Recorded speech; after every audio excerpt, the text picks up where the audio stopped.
जय गुरु जी। शुक्राना गुरु जी। आज हम योगी का अमृत बुक का चैप्टर 39 का पार्ट 1 पढ़ने जा रहे हैं। ईसा शतचिन्ह, धारिणी कैथोलिक संत टेरेसा नॉयमन। भारत लौट आओ। 15 वर्षों तक मैंने धीरज के साथ तुम्हारी प्रतीक्षा की है। शीघ्र ही मैं शरीर त्याग कर अनंत धाम चला जाऊंगा। योगानंद, चले आओ। एक दिन जब मैं माउंट वॉशिंगटन स्थित अपने आश्रम में ध्यान कर रहा था, तब अचानक आश्चर्यजनक रूप से श्री युक्तेश्वर जी की आवाज मुझे अपने अंतर में सुनाई दी। 10,000 मील की दूरी को पलक झपकते ही पार कर उनके संदेश ने बिजली की भांति मेरे अंतर में प्रवेश कर लिया। 15 वर्ष। हाँ, मुझे एहसास हुआ ये सन 1934 है। मैंने अमेरिका में अपने गुरुदेव की शिक्षाओं का प्रसार करते हुए 15 वर्ष बिता दिए हैं। अब वे मुझे वापस बुला रहे हैं। थोड़ी देर बाद मैंने अपना यह अनुभव अपने प्रिय मित्र जेम्स जे लिन को बताया। प्रतिदिन क्रिया योग के अभ्यास से उनकी आध्यात्मिक उन्नति इतनी हो गई थी कि मैं प्राय उन्हें संत लीन कहता हूँ। उनमें तथा दूसरे अनेक पाश्चात्यों में बाबा जी की उस भविष्यवाणी की पूर्ति देखकर मैं अत्यंत आनंदित होता हूँ कि प्राचीन योग मार्ग के माध्यम से पाश्चात्य जगत में भी ईश्वर साक्षात्कारी संत पैदा होंगे। श्री लीन ने उदारता पूर्वक मेरी यात्रा के व्यय का सारा भार उठाने का प्रस्ताव रखा। इस प्रकार पैसे की समस्या हल होते ही मैंने जहाज से यूरोप होते हुए भारत जाने की तैयारी की। मार्च 1934 में मैंने सेल्फ रियलाइजेशन फेलोशिप को चिरस्थायी बनाने के लिए उसे कैलिफोर्निया राज्य के कानून के अंतर्गत एक निरपेक्ष अलाभाजक संस्था के रूप में पंजीकृत करा लिया। मेरे पास अपना जो कुछ था वह सब अपनी पुस्तकों के सर्वाधिकारों सहित मैंने सेल्फ रियलाइजेशन फेलोशिप को दान कर दिया। दूसरी अधिकांश धार्मिक एवं शैक्षणिक संस्थाओं की तरह ही सेल्फ रियलाइजेशन फेलोशिप भी अपने सदस्यों एवं अन्य लोगों के दान पर चलती है। मैंने अपने शिष्यों से कहा, मैं वापस आऊंगा। अमेरिका को मैं कभी नहीं भूलूंगा। लॉस एंजेलिस में मेरे मित्रों द्वारा मुझे दिए गए विदाई भोज के दौरान मैं लंबे समय तक उनके चेहरे निहारता रहा। मेरे मन में कृतज्ञता से ओतप्रोत विचार आया, हे प्रभु, जो आपको ही एकमात्र दाता मानकर स्मरण करता है, उसके लिए मानवों के बीच कभी मित्रता की मधुरता का अभाव नहीं हो सकता। न्यूयॉर्क से मैं 9 जून 1934 को यूरोपा नाम के जहाज पर सवार होकर चल पड़ा। मेरे साथ 2 शिष्य थे। एक मेरे निजी सचिव श्री सी रिचर्ड राइट और दूसरी सिनाटी की एक वृद्ध सी महिला, मिस एटी ब्लेज। विगत सप्ताहों की अति व्यवस्था और भाग दौड़ के बाद समुद्र यात्रा के शांतिपूर्ण दिन बड़े सुहावने लग रहे थे, पर यह शांति अल्पकालिक ही रही। आधुनिक जहाजों की तेज गति के कुछ खेदजनक पहलू भी हैं। अन्य उत्सुक पर्यटकों की भांति ही हम लोग भी विशाल और प्राचीन महानगरी लंदन में घूमे। लंदन पहुंचने के दूसरे दिन मुझे कैक्सटन हॉल में एक विशाल सभा को संबोधित करने का निमंत्रण मिला। इस सभा में व्याख्यान शुरू करने से पहले सर फ्रांसिस यंग हस्बैंड ने लंदन के श्रोताओं को मेरा परिचय दिया। हमने सर हैरी लोडर के अतिथि बनकर उनके स्कॉटलैंड की में एक दिन आनंद में बिताया। कुछ दिन बाद हम लोग इंग्लिश चैनल को पार कर यूरोप महाद्वीप पहुंचे, क्योंकि मैं बवेरिया की एक विशेष तीर्थ यात्रा करना चाहता था। मैंने विचार किया कि कॉर्नरस्तूत की महान कैथोलिक संत टेरेसा नॉयमन से मिलने का यही एकमात्र अवसर मुझे मिल सकता है। कई वर्ष पहले मैंने टेरेसा नॉयमन के बारे में एक आश्चर्यकारक लेख पढ़ा था। उस लेख में उनके बारे में जो जानकारी दी गई थी वह इस प्रकार थी।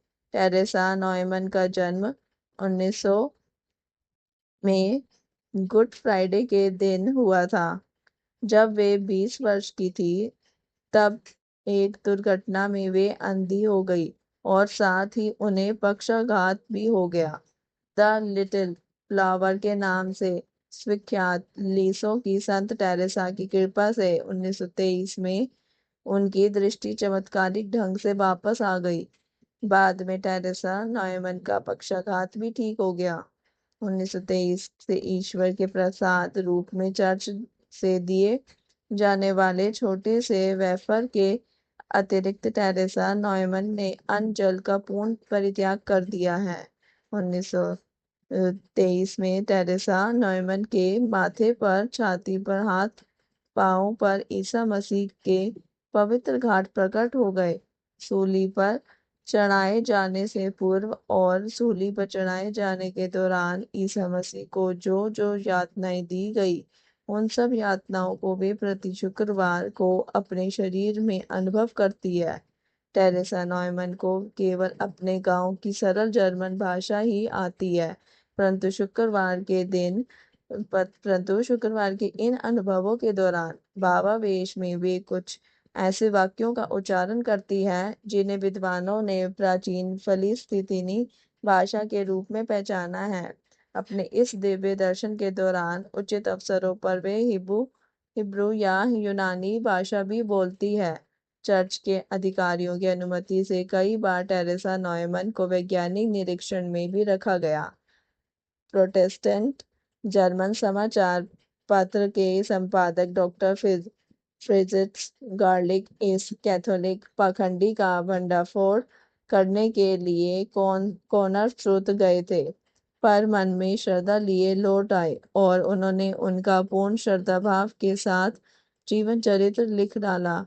हमेशा की तरह मैं किसी संत से मिलने के लिए लालायित रहता था, चाहे मैं पूर्व में रहूं या पश्चिम में। जब हम लोग 23 जुलाई को कॉर्नर स्त्रोत पहुंचे तो मैं आनंद से पुलकित हो उठा।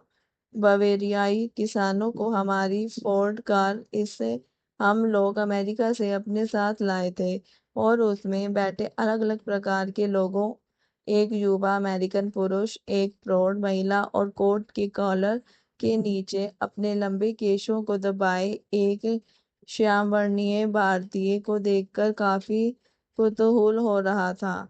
टेरेसा नॉयमन का घर साफ सुथरा था। घर के पास स्थित पुराने कुएं के पास सुंदर सुंदर फूल खिले हुए थे, परंतु अफसोस घर बंद और सुनसान था। पड़ोसियों और उस समय पास से गुजर रहे पोस्टमैन को भी कोई जानकारी नहीं थी। इतने में एक वर्षा भी होने लगी।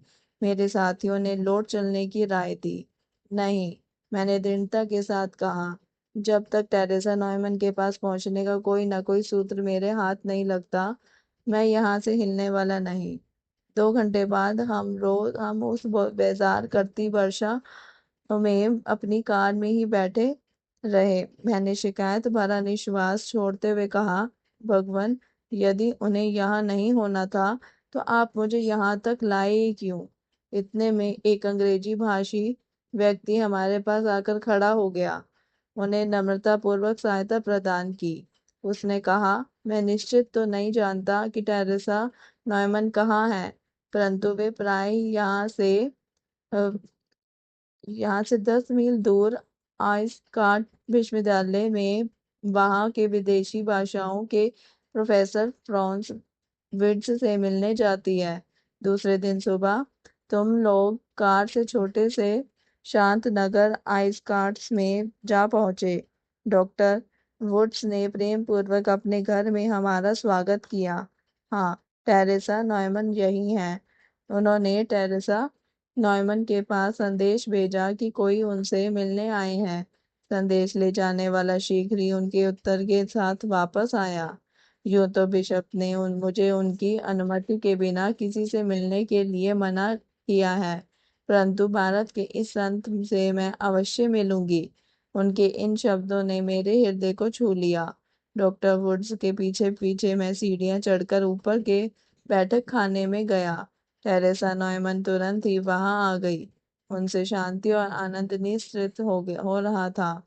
उन्होंने काला गाउन और सफेद मस्तक आभरण धारण कर रखा था। उनकी आयु इस समय 30 वर्ष की थी, परंतु वे उनसे काफी कम उम्र की दिख रही थी। उनके चेहरे पर एक शिशु सुलभ मौकता और उत्फुल्लता झलक रही थी। स्वस्थ, सुगंधित शरीर, गुलाबी गाल और आनंदी स्वभाव। और यह वो संत है जो सदा निराहार रहती है। टेरेसा नॉयमन ने अत्यंत सौम्यता के साथ मुझसे हाथ मिलाया। एक दूसरे को ईश्वर प्रेमी के रूप में पहचानते हुए हम दोनों के मुखों पर मौन मिलन की मृदु मुस्कान खेल रही थी। डॉक्टर वुड्स ने कृपापूर्वक दुभाषी का काम किया। जब हम लोग बैठ गए तो मेरे ध्यान में आया कि टेरेसा नॉयमन कुतूहल के साथ अपनी भोली भाली नजर से मुझे देख रही थी। स्पष्ट था कि बवेरिया में हिंदू कभी कभी ही दिखाई देते थे। क्या आप कभी कुछ नहीं खाती? मैं स्वयं उनके मुख से सुनना चाहता था। नहीं, प्रतिदिन सुबह 3 बजे केवल एक होस्ट के अलावा मैं कुछ नहीं खाती। यह होस्ट कितना बड़ा होता है? वह कागज के समान पतला और छोटे सिक्के के आकार का होता है। फिर उन्होंने कहा, मैं उसे केवल ईश्वर के प्रसाद के रूप में लेती हूँ। यदि वह ईश्वर को अर्पण किया हुआ ना हो तो मैं उसे निगल नहीं पाती। आप केवल उसी पर 12 वर्षों तक तो जीवित नहीं रह सकती। मैं ईश्वर के प्रकाश से जीवित रहती हूँ। कितना सरल उनका उत्तर था, बिल्कुल आइंस्टाइन की तरह। मैं समझता हूँ आपको यह ज्ञान है कि आपके शरीर में प्राण शक्ति आकाश, सूर्य और हवा से आती है। तुरंत उनके चेहरे पर मुस्कुराहट खिल उठी। बड़ी खुशी हुई यह देखकर कि आप जानते हैं मैं कैसे जीवित रहती हूँ। आपका पवित्र जीवन ईसा मसीह द्वारा कहे गए उस सत्य वचन की अभिव्यक्ति है। मनुष्य केवल अन्न से ही जीवित नहीं रहेगा, बल्कि ईश्वर के मुख से निकलने वाले प्रत्येक शब्द से जीवित रहेगा। मेरे इस स्पष्टीकरण से वे पुनः खुश हो गई। सचमुच ऐसा ही है। आज इस पृथ्वी पर मेरे जीवित रहने का एक कारण यह सिद्ध करना भी है कि मनुष्य केवल अन्न से नहीं बल्कि ईश्वर के प्रकाश से जीवित रहता है। क्या आप दूसरों को भी अन्न के बिना जीवित रहना सिखा सकती हैं? ऐसा प्रतीत हुआ कि इस प्रश्न से उन्हें कुछ आघात सा लगा। मैं ऐसा नहीं कर सकती। ईश्वर की ऐसी इच्छा नहीं है। जब मेरी दृष्टि टेरेसा नॉयमन से के मजबूत सुंदर हाथों पर पड़ी तो उन्होंने प्रत्येक हाथ के पिछले हिस्से में बना हॉली में बड़ा एक एक वर्गाकार घाव दिखाया। प्रत्येक हथेली पर भी हाल ही में बड़ा अर्धचंद्राकार घाव दिखाया। इनमें से प्रत्येक घाव हाथ के आर पार था। यह दृश्य देखकर मुझे लोहे की चौकोर लंबी लंबी कीलों का स्मरण हो आया, जिनका सिरा अर्धचंद्राकार होता है। इन कीलों का पौर्वात्य देशों में अभी भी उपयोग होता है, पर पश्चिम में कहीं मैंने ऐसी कीलें नहीं देखी। तत्पश्चात टेरेसा नॉयमन ने हर सप्ताह में आने वाले अपने उन अनुभवों के बारे में कुछ बताया। एक असहाय दर्शक की भांति मैं ईसा मसीह की सारी वेदनाओं को देखती रहती हूँ। प्रत्येक सप्ताह में गुरुवार की मध्य रात्रि से लेकर शुक्रवार के दोपहर 1 बजे तक के लिए उनके घावों के मुंह खुल जाते हैं और उनके रक्त बहता रहता है। इस प्रक्रिया में उनके पौंड के वजन से 10 पौंड वजन कम हो जाता है। अपने इस सहानुभूतिपूर्ण प्रेम में अत्यंत तीव्र यातना सहते हुए भी टेरेसा नॉयमन अपने प्रभु के इन साप्ताहिक दर्शनों की आतुरता से प्रतीक्षा करती रहती है।